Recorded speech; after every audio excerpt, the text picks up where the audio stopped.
السلام عليكم ورحمة الله. الحمد لله رب العالمين والصلاة والسلام على أشرف المرسلين وعلى آله وصحبه وسلم. من آذاني وليا فقد آذنته بالحرب.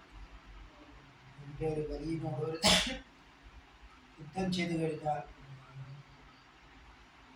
അവനോട് ഞാൻ യുദ്ധം കൊണ്ട് ശത്രുത പുലർത്തുന്നതാണ് എന്നാണ്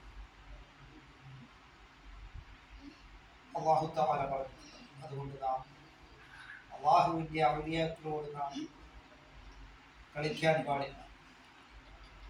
അലാ ഇന്ന ഔലിയാ അല്ലാഹി ലാ ഖൗഫുൻ അലൈഹിം വലാ ഹും യഹ്സനൂൻ.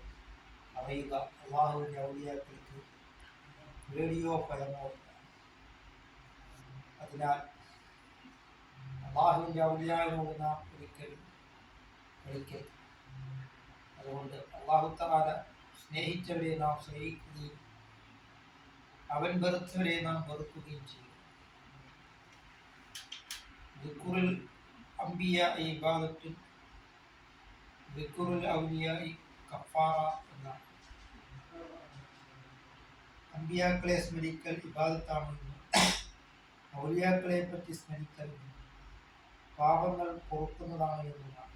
അതുകൊണ്ട് നാം ഔലിയാക്കളുടെ കറാമത്തുകളും അവരുടെ മേന്മകളും അവരെ പറ്റി പറയൽ പാപങ്ങൾ പുറത്തു തരുന്നതാണ്. അതുകൊണ്ട് നാം നമ്മുടെ മനസ്സുകളിൽ അല്ലാഹ് എന്നുള്ളതായ ചിന്ത നാം കൊണ്ടുവരുത്തുക. അങ്ങനെ നാം അല്ലാഹുവിനെ നാം തഖ്വ ചെയ്ത് നാം ജീവിക്കുവാനും നാം ശ്രമിക്കണം. അതിനാൽ ഓരോ സെക്കൻഡ് സമയവും ഖബറിലേക്കുള്ളതാണ് എന്ന് നാം മനസ്സിലാക്കി കൊടുക്കാം. അല്ലാഹുവിനെ നാം തഖ്വ ചെയ്ത് ജീവിക്കുവാൻ നാം ശ്രമിക്കുക.